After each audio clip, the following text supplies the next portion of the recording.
Não, gravando. Na paz do Senhor Jesus Cristo, bom dia, boa tarde, boa noite, você que vai nos assistir. Estamos no podcast História que Edifica com Clécio Lima e Mônica Oliveira. E hoje estamos com o nosso querido pastor Gilson Santos. Seja bem-vindo na paz do Senhor Jesus Cristo, pastor. A paz do Senhor, bom dia, pastor Clécio, pastora Mônica. É um privilégio estar aqui, é uma honra e eu tenho certeza absoluta que Deus vai fazer coisas extraordinárias através dessa oportunidade, né? Pastor Gilson Alves, gratidão por você estar conosco hoje. Vai trazer uma bagagem de experiência, né? Dentro de tudo que o Senhor vem contribuindo para o reino de Amém. Cristo, em nome de Jesus. Amém. Empresário, mentor, palestrante, reconectando homens e essências e a família. Essencial e a família. Qual foi o momento mais marcante na sua caminhada com Deus que mudou completamente sua vida? O meu momento mais marcante, eu acredito que foi a minha volta, minha reconciliação com Jesus, né? Isso foi em 2007 para 2008.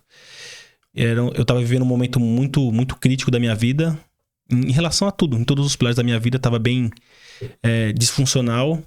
E eu contei isso até em outro podcast que eu tava na laje na virada de 2007 para 2008 e eu conversei com Deus falando que eu não aguentava mais, né? Eu tava na laje, eu vendo os fogos, todo mundo se abraçando na rua e eu falei com Deus que eu não aguentava mais, que eu não aguentava mais aquela vida, eu não aguentava mais viver as coisas que eu vivia, eu não aguentava mais viver no meio das pessoas que eu vivia, eu não aguentava mais fazer as coisas que eu fazia.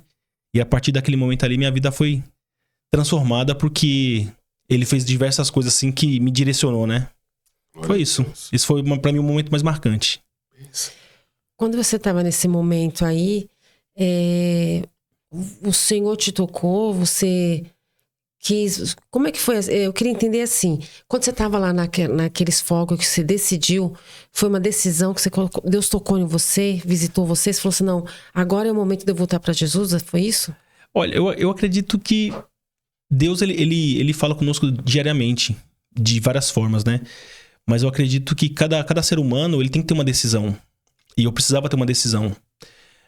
Então eu entendi que quando eu estava naquele momento na laje, eu já tinha feito diversas coisas que foi das minhas ações que fizeram com que eu tivesse daquela situação.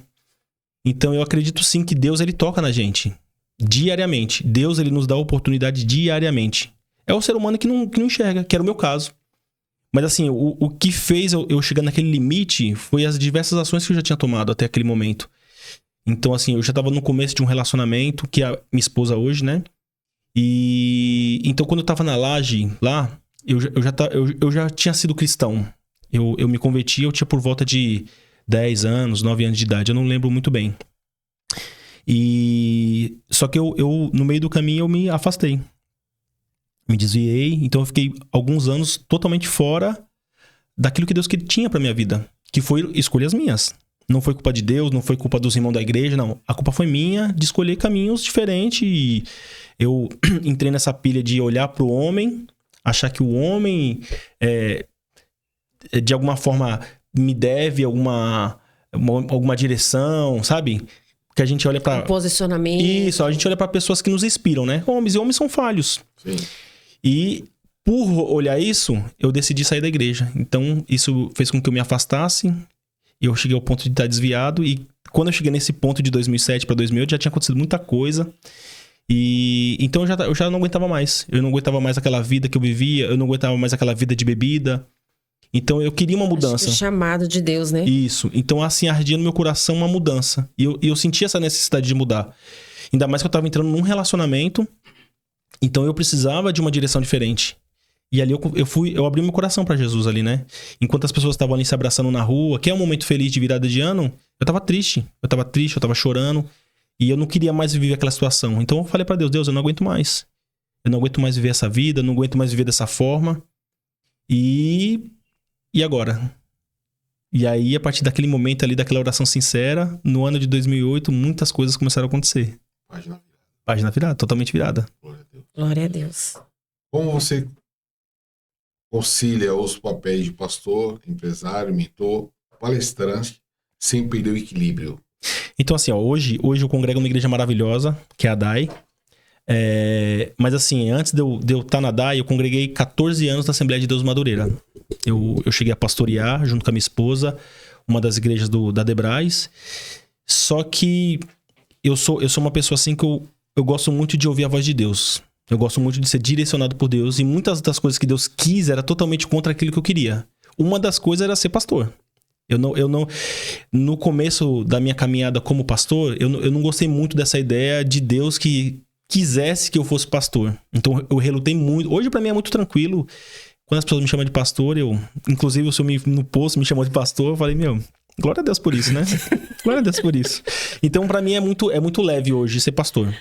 Mas assim, quando eu tava nessa caminhada de 14 anos da Debrais, então a minha vida era trabalho, igreja, trabalho.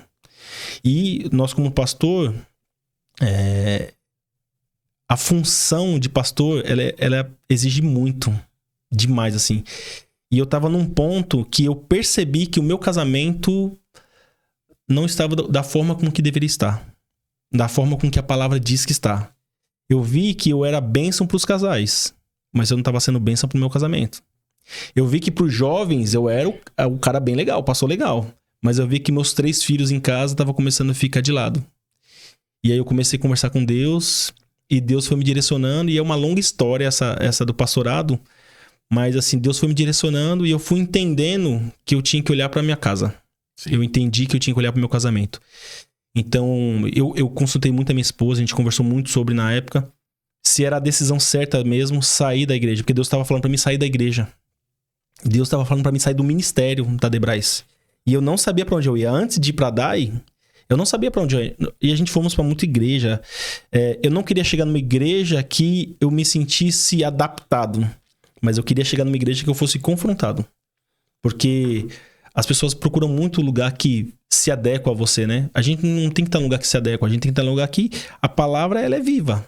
Então, ali foi na DAI, foi onde eu me achei. Só que quando eu fui pra DAI, eu não fui pra pastorear. Eu fui pra sentar. Eu fui pra ser cuidado.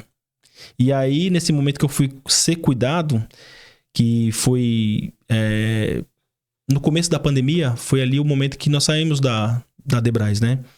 E eu saí pra... E qual das ADAIs que você congrega? Eu congrego hoje na Campestre, né? Que era do Ipiranga, e hoje é na Campestre, né? Que é Santo André. Então, eu saí... Só que eu acreditava que quando eu saísse do ministério da Debrais, eu cuidaria da minha família. E eu que precisei de cuidado. Porque toda aquela loucura de trabalho, de ministério. Então, tudo aquilo que eu fazia, eu acabei não pastoreando mais. Eu fui mandado embora do meu trabalho. E daí eu me peguei numa situação muito complicada. Me senti pequeno. E Deus tinha falado comigo que isso ia acontecer. Me senti pequeno, me senti inútil. E muitas coisas foram acontecendo. Eu sentei. Então, eu cuidava, mas agora eu precisava de cuidado. Então, foi uma jornada... maravilhosa, eu vejo, assim. Um cuidado de Deus.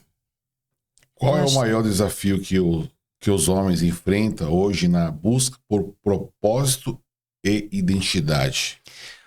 Olha, eu enxergo assim. O homem, ele é muito orgulhoso. O homem no geral, ele é muito orgulhoso. O homem, ele dificilmente ele vai pedir ajuda. Então eu vejo que a maioria, não só do homem, mas do ser humano, ele não entende a sua identidade.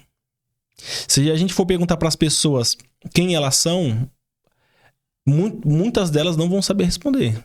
Muitas delas não têm essa resposta assim na ponta da língua. Talvez tenha de uma forma mais genérica, de falar eu sou isso, eu sou aquilo. Mas geralmente as pessoas vão falar assim, eu sou uma pessoa que eu gosto de cuidar. Eu sou uma pessoa que me coloco para ajudar as pessoas. E isso não é identidade. Isso não é identidade. Isso são ações. Identidade é você entender quem de fato você é.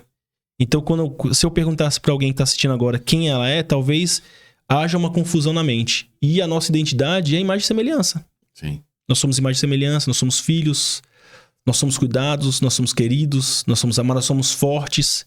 Então, eu vejo que o homem, ele tem essa dificuldade de pedir ajuda. Porque se ele pedir ajuda, ele se sente fraco.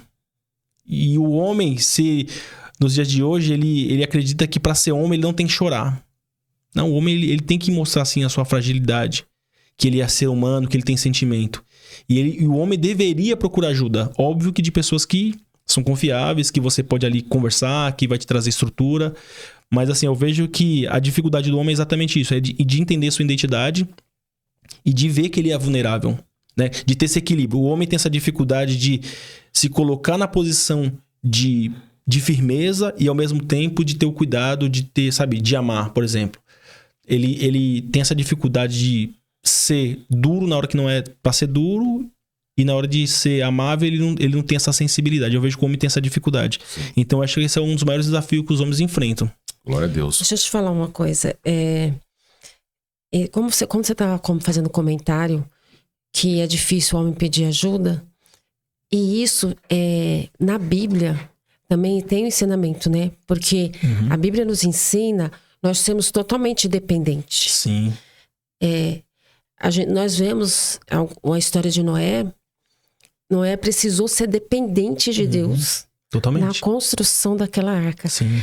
E sabe que me chamou a atenção nessa palavra, nessa passagem? Que quando Noé já estava na arca, já estava todos os animais, estava todo mundo lá colhido, alimentação, tudo ok. Eles esperaram mais 7 dias para a chuva acontecer. Sim. Então, Deus mostrando para Noé que ele precisava ser dependente. E essa é a dificuldade não só dos homens, mas no geral. Sim, do ser humano. A gente ser dependente de Deus, Sim. colocar o nosso problema na mão do Senhor e depois deixar na mão do Senhor e confiar no que Ele falou, o que Ele fez a gente sentir, porque muitas das vezes a gente não ouve com palavras, mas o Senhor dá um direcionamento para nós seguir. Sim. Né? Um caminho, olha, vai por isso aqui. Deus dá esse sentimento.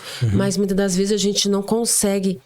E às vezes, pastor, tem nós como cristãos que tem uma vida com Deus, tem uma vida de oração e tudo mais, mas não sabe ter essa dependência de Deus. Sim.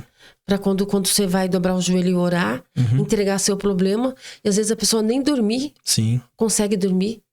Às vezes a ansiedade toma conta do coração, né? Verdade. Então, assim, eu concordo demais com isso. E, assim, tem muita gente das igrejas hoje, muitas, inclusive eu era um, que acredita que estar próximo de Deus é fazer. E não é fazer. Então, assim, eu acredito que Deus recebe sim o nosso esforço, a nossa vontade, mas se a gente for parar para analisar as escrituras mesmo, a gente vai ver que Deus, ele quer intimidade. Deus não quer só obras. A fé sem obra, ela é morta, é um conjunto, né? Mas a obra, ela vem depois da fé. A obra, ela não vem primeiro, na frente da fé. Não, a fé, ela vem primeiro. Então, assim, tem muita gente de muitos anos, tem gente que vai morrer dentro da igreja, que não entende que Deus, ele quer intimidade. O que Deus fazia com Adão no final do dia? Deus não chegava ao Adão, você tem que fazer isso. Não, ele ia ter um momento com Adão, ele ia andar no jardim com Adão. Coisa linda, né? Então, Deus, ele quer da gente intimidade. Ele quer o nosso coração. Ele quer, sim, que a gente se entregue, que a gente pregue, que a gente vai pra... Ele quer. Mas ele quer primeiro que a gente tenha intimidade com ele. Se a gente entender essa questão da identidade,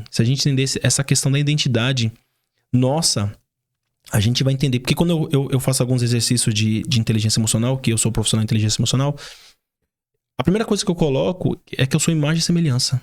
Eu sou imagem e semelhança do Criador. Eu sou imagem e semelhança do Criador. Então, você entende que eu sou imagem e semelhança... Aí você começa a declarar, pastor? Eu declaro, eu leio, eu escrevo, para isso impregnar em mim, para que eu acredite que eu sou essa pessoa. Para que eu acredite... Porque assim, quando eu tava lá, naquela época de 2007, eu me sentia um Zé Ninguém. As pessoas me olhavam como nada. Nem eu acreditava em mim naquela época. Eu só comecei a acreditar em mim porque eu entendi essa minha identidade. E depois de anos, não foi nem... Quando eu voltei, eu entendi isso depois de anos. Depois de muito tempo de ministério, de ser líder de jovens, de ser líder de missões, de entrar no pastorado. E eu entendi que eu não sou nada disso. Eu não sou o líder, eu não sou o pastor, eu sou o filho. Então, se eu começo a entender que eu sou filho, as minhas ações elas vão ser maravilhosas. Elas vão ter muito mais efeito. Então, mais do que eu falar para as pessoas daquilo que eu sou, as pessoas vão olhar as minhas ações, que é o que a palavra diz. A palavra diz, o que Jesus ensinava? Jesus ensinava o caminho. Jesus ensinava no caminho. É totalmente diferente, é muito diferente. E de ensinar o caminho. Eu ensinar meus filhos o que meus filhos têm que fazer. Não, os meus filhos têm que ver como que eu vivo.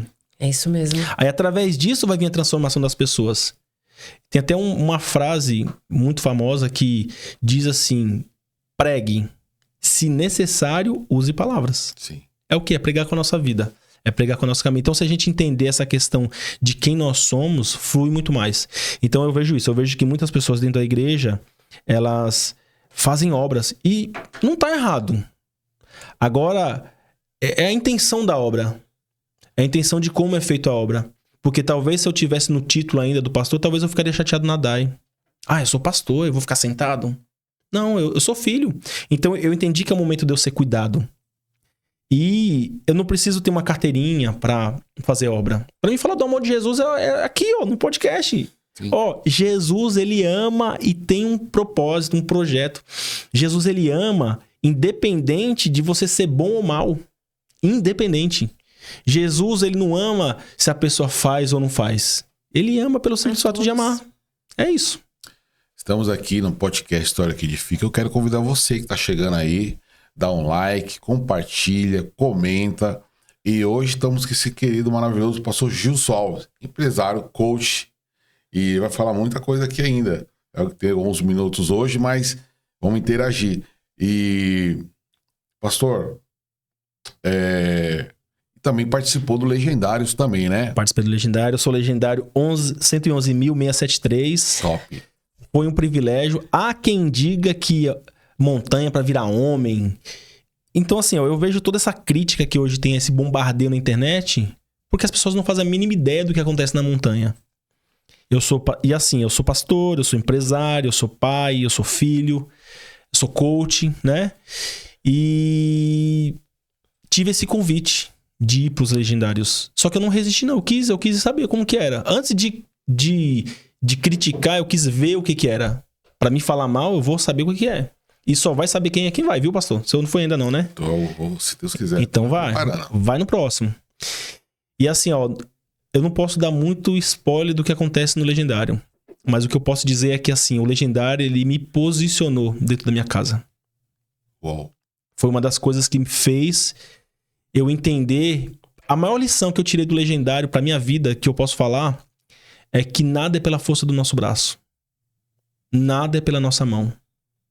E o Senhor vai ver lá, pastor, que muita gente preparada lá vão sofrer lá. E as pessoas incapacitadas, as pessoas desacreditadas serão as que vão ser fortes naquele lugar. Porque não se trata de força. E assim, cada homem tem o seu momento na montanha. Se trata do emocional, pastor? Equilíbrio? Eu diria que é aquilo que a gente conversou no começo. Se trata de dependência. Sabe? Enquanto as pessoas lá naquela montanha, elas acham que é pela força da preparação, ela vai sofrer. Mas no momento que é a grande dica, hein? No momento que começar a ir na montanha e ver que você é dependente, que você se entrega. Porque se teve um lugar que eu reclamei, assim, que eu murmurei, foi no Legendário. Acho que o Legendário foi um dos lugares que eu mais murmurei. E eu não sou eu sou um cara muito positivo. Assim, onde eu vou, já enfrentei um monte de coisa. Mas ali, cara, eu reclamei muito. E eu fui com um amigo no mesmo grupo que eu. Deus fez com que um amigo ali fosse junto comigo. E um amigo meu que é mais... Eu sou muito emocional. Dá pra perceber que eu sou mais emocional, né? O meu amigo é mais racional. Então, eu achei que eu fosse ajudar ele. Não, foi o contrário. Ele que me ajudou muito lá. Mas eu reclamei, eu murmurava demais. Mas teve um momento ali que eu tive um encontro com o Senhor. E a minha intenção dos Legendários não foi isso. Só subir a montanha. A minha intenção maior foi ter um encontro com Deus. Propósito. O meu propósito foi ter um encontro com Deus. Eu queria ter esse encontro com Deus. Mesmo sendo pastor, mesmo sentindo a presença, mesmo sendo batizado no Espírito Santo. Eu queria ter esse encontro com Deus. E foi no momento assim, depois que o senhor for, a gente vai falar sobre isso. E eu não vou falar isso agora aqui, porque Você vai voltar de novo e a gente vai ter essa... Vai pra conhecer. Você que é homem, Assim, é que falar deve ir é uma palavra muito pesada. Mas eu gosto de falar isso porque todo homem deveria ir pro Legendário. Porque lá, com certeza, Venha ter uma transformador. experiência com o Legendário. a melhor pessoa pra responder se o Legendário faz diferença é a esposa. Então não sou eu que posso falar... Eu sinto sim que tive mudança, mas a melhor pessoa que pode responder isso é minha esposa e os meus filhos. Inclusive, meu filho mais velho é Legendário também. Deixa eu te falar, pastor. Você, a melhor coisa para... Assim, o primeiro ministério é a família. O primeiro ministério é a família. E você fazendo Legendário, você foi investir na família. Sim. Então, assim, ó, eu percebi que a minha família era a principal quando eu tava no pastorado. Que Deus falando pra mim sair que eu falei lá atrás, que Deus falou pra mim sair do ministério. Então, eu relutei muito pra sair do ministério, assim, né? Só que chegou um momento que eu vi que eu precisava tomar uma decisão. Porque o meu casamento, ele precisava do cuidado. E a Bíblia diz... O que a Bíblia diz? A Bíblia diz que como que eu vou cuidar das coisas de Deus se eu não cuido primeiro da minha casa? Então, eu decidi... Eu tomei essa decisão de até sair do ministério da Debrais, né? Pra viver... pra cuidar da minha família. Porque a família é o primeiro ministério. Então, eu tenho que ser o pastor da minha casa. Eu não tenho que ser o pastor da igreja. Eu tenho que ser primeiro o pastor da minha casa. E aí, quando eu for o pastor da minha casa... Eu direciono outras pessoas. Eu vejo assim que é o correto, né? É bíblico. Eu também acho. Pastor, se o senhor pudesse deixar uma única mensagem para as pessoas que estão nos assistindo agora.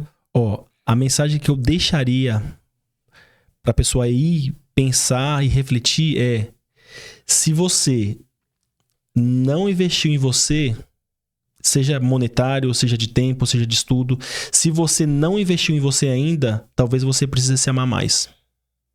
Então, se você não investe em você, seja de forma monetária, seja de estudo, seja de busca, seja de leitura, seja de buscar Deus, talvez você precise se amar mais. A pessoa que não investe em si próprio, ela precisa se amar mais. O investimento é espiritual, você buscar Deus. O investimento seria... Financeiro também. Financeiro, você fazer curso. Sim, investir em conhecimento, se conhecer, autoconhecimento. Então, assim, eu achava que eu era o cara. Eu achava que eu era o cara, sendo bem sincero. Porque eu era pastor, dono de empresa, casado, com filho. Eu achava que eu era o cara. Já tinha feito outros negócios. Só que foi aí nessa minha jornada da inteligência emocional que eu vi que eu era um péssimo pai, por exemplo.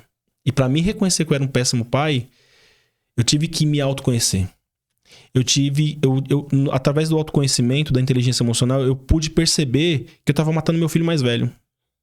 Eu achava que meu filho mais velho estava trancado no quarto por conta da idade. Que ele tinha ali por volta de 15, 16 anos. Mas não era porque ele era a idade. Eram as minhas ações que estavam fazendo ele ficar trancado no quarto. Era o orgulho que eu carregava dentro de mim que estava fazendo com que ele ficasse dentro do quarto. E para um pastor reconhecer isso? Pastor, só para acrescentar, eu creio que agora, nesse exato momento, tem vários pais e mães passando por esse mesmo problema com seus filhos nos seus quartos. Uhum. Talvez por uma depressão, talvez por não enxergar o que está acontecendo dentro da sua própria casa. Sim. Né? Isso é importante, tudo que o senhor está falando. Sim. Então, assim, os pais, eles erram inconscientemente. Eu não queria errar com meu filho. Eu não tinha o prazer de errar com meu filho. E aí, se a gente fosse entrar nessa questão da inteligência emocional, a gente vai lá para as crenças, que acho que não é o momento agora de falar sobre isso. Mas, assim, o recado que eu daria aos pais é que olhe mais para os seus filhos. E não é o olhar de virar e olhar para ele. Não, é de olhar e querer entender ele. Porque assim, eu achava que eu, como provedor da casa, como um empresário, como pastor que conhece a palavra, eu achava que eu brigava com meu filho, pro meu filho sentar com a gente na mesa. Eu exigia, eu não criava um momento, eu exigia que ele ficasse com a gente na mesa. E ele não queria, por conta das minhas ações que eu não conseguia enxergar. Então assim, o diabo, ele é o próprio orgulho. O diabo, ele é o orgulho. E o ser humano é cheio de orgulho. E os pais que não procuram entender e se entender, tem o diabo dentro dele.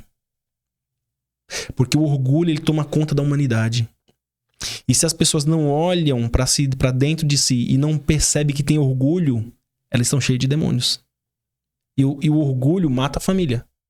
O orgulho mata o casamento. Porque o orgulho, ele impede de pedir perdão. E o perdão, ele cura. Há estudos que dizem que mais de 90% dos casos de câncer é por conta da falta de não perdão. E os pais e os homens, por serem orgulhosos, eles não querem dar um braço a torcer e mostrar para os filhos que estão errados. E quando eu tive que olhar para dentro de mim e vi que muita coisa em mim estava errada como pai, eu não poderia fazer com que o meu filho tivesse uma vida transformada. Porque foi quando eu fiquei mais de 1 hora trancado com meu filho, quando eu tive essa consciência da inteligência emocional sobre a minha vida, que eu olhei pra dentro de mim e eu vi quantas besteiras eu tava fazendo com meu filho. Eu fiquei 1 hora trancado com meu filho no quarto, pontuando aonde eu errei. Aonde eu pude enxergar onde eu errei, eu fui: filho, ó, você não tem culpa disso. Filho, você não tem culpa disso. O seu pai foi um bosta nisso. Seu pai errou nisso. Você não tem culpa nisso. Me perdoa por isso, filho. Filho, eu falhei nisso, filho. Filho, você não tem culpa disso. Eu sou culpado disso. Filho, me perdoe. E eu chorava. Assim, que era uma culpa que... Hoje eu falo tranquilamente porque isso já é leve e já tá sendo perdoado. E eu tô no processo de perdão ainda. Porque o perdão não é pedir uma vez. O perdão é você... O que a palavra diz sobre o perdão? Perdoar quantas vezes? 70 vezes 7. Pais, quantas vezes você pediu perdão pro seu filho hoje? Quantas vezes você pediu perdão ontem pros seus filhos? E o orgulho, às vezes... E pra esposa. E pro esposo. E pros pais, quantas vezes pedir perdão? E o perdão, ele cura, ele sara, ele transforma. Ele sara, o perdão, ele sara. E eu fiquei pontuando com meu filho. No mesmo dia que eu pedi perdão pro meu filho ele ficou olhando pra mim, porque meu filho tem um perfil mais racional também. Então você não sabe se ele tá com raiva, se ele tá feliz. Ele é incrível. Meu filho, o Gustavo, ele é maravilhoso, meu filho. Ele é maravilhoso. Vocês têm que conhecer meu filho. Ele é incrível. Ele olhou pra mim e falou: pai, eu te perdoo. Pai, eu entendo tudo que você passou. Vem aqui que eu vou te dar um abraço. Aí ele me desmontou. Ali ele me desmontou, ele me quebrou. Glória sabe, a Deus. com perdão. Ele podia ter me dado um murro e eu aceitaria. E ele me perdoou. E a partir daquele dia, meu filho nunca mais, no mesmo dia, não foi que passou um processo, no mesmo dia, ele não ficou mais trancado no quarto. Hoje ele fica lá no quarto, mas assim, é por conta do trabalho. Ontem mesmo a gente saiu, sábado a gente foi jogar boliche, a gente conversa. Meu filho é incrível. Mas foi o perdão que sarou. E foi se conhecendo, foi quebrando esse orgulho que ainda existe raiz de orgulho na minha vida. Mas o orgulho fez com que eu olhasse pra isso e pedisse perdão. Então, o que eu poderia falar pros pais é isso. Olhem pra dentro de si, quebre esse maldito orgulho, que a sua casa vai ser sarada. Glória a Deus. Pastor Gilson, estamos praticamente no final. Queria que você deixe um spoiler da sua inteligência emocional, dentro da sua experiência, o propósito, a visão, né? Sim. Eu tô vendo que você também trouxe um mimo. Eu quero Primeiro eu quero trazer um presente pra vocês, que aqui, ó, é a empresa da... É a nossa empresa, né? Mas é minha esposa que ela tá na frente da Doce Morada. Doce Morada. Quero mandar um beijo pra minha esposa maravilhosa. Ela que é a responsável por tudo isso. Morada, a esposa do pastor. A Daisy.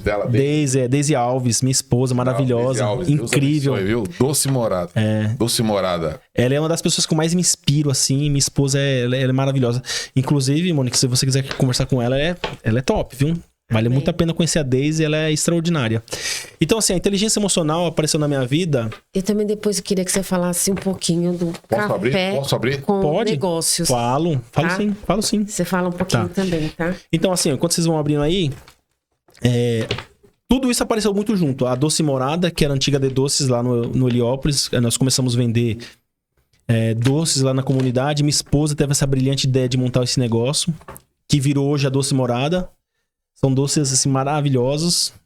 E apareceu tudo junto. Eu fui mandado embora, minha esposa começou a vender doce. Eu fui fazer Uber pra ter dinheiro em casa.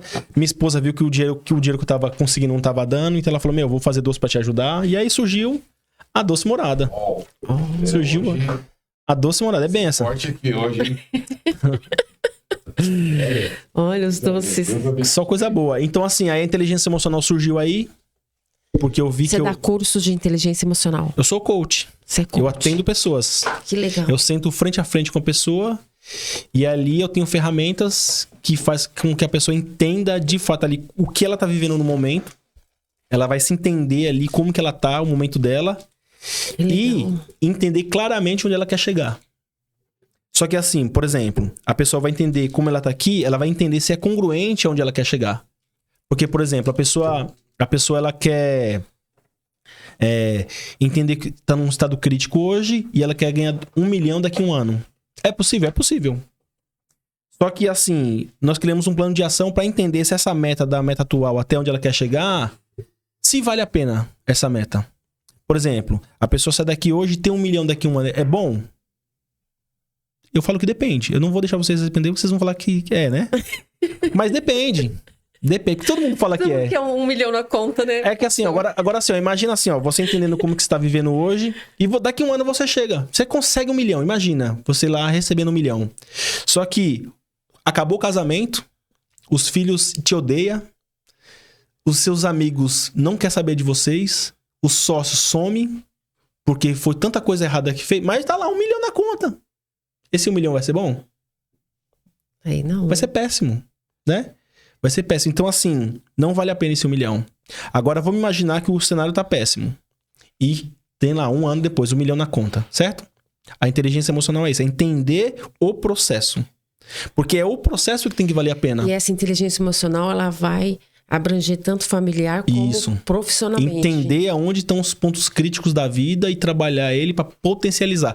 Pegar o melhor de você e tirar tudo as coisas negativas. Aí, assim, 1 ano depois lá, 1 milhão na conta.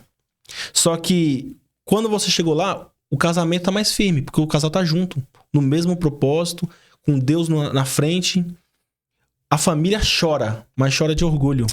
Porque vê que vocês ajudaram pessoas, os sócios querem se aproximar, novos parceiros querem vir, porque vocês fizeram um plano ali, debaixo de princípios, e tá lá, 1 milhão na conta. Esse 1 milhão é bom ou é ruim? É maravilhoso. Então, a inteligência emocional, ela faz isso. Ela faz com que você entenda como que você tá hoje, com muita clareza. Todas as dores do passado, se necessário, a gente tem ferramentas para mudar o que aconteceu lá na criança, porque nós somos a criança do passado. Então, todos os nossos resultados, até o centavo que tem na conta, são as nossas crenças. Então, quando a gente entende isso claramente, o que está acontecendo na nossa vida, e nós traçamos um plano de ação para aquilo que nós queremos, porque o caso das pessoas ter depressão ou não, é por falta de metas e objetivos. Glória a Deus. Então você que quer conhecer um pouco mais sobre o nosso professor, Nós vamos coach, pastor, novamente. Vamos. entre nas redes sociais. Parte Eu vou 2. fazer novos convites para ele estar conosco para discutir esse assunto que é muito importante de crescimento. E para falar do café reinado, de negócio. né? Sim. Do café de negócio e da nossa querida Doce Morada. Que Deus abençoe, que fica na onde, pastor mesmo? Lá onde... A nossa fábrica fica na rua Aida 282. Aida. Temos loja no Heliópolis, na Moca e outras espalhadas por aí. Carioca. Delivery. Vai estar no nosso link, quem quiser fazer as encomendas, pedido, já tá aí já. Isso. Doce Morada. Então quero desejar, chegando no nosso final, quero desejar agradecer a todos que estão conosco aqui. Mônica, faça os finais. Gostaria de agradecer o pastor Amém. por esse momento. Amém. A gente quer o top 2. Gostaria de agradecer o pastor por esse momento. Eu quero o top 2. A gente não finalizou, a gente tem muita coisa ainda para conversar, para crescimento. Eu acho que vai contribuir para os irmãos, porque você ter a sua crença, servir a Deus e também ser empresário na área, dar orientação para pessoas. Então, isso é muito importante, eu acho que é crescimento. E vocês aguardem o próximo episódio, fiquem firmes e Deus abençoe. Amém. abençoe. Glória a Obrigado. Deus. Obrigadão. Deus abençoe a todos. Amém, pastor.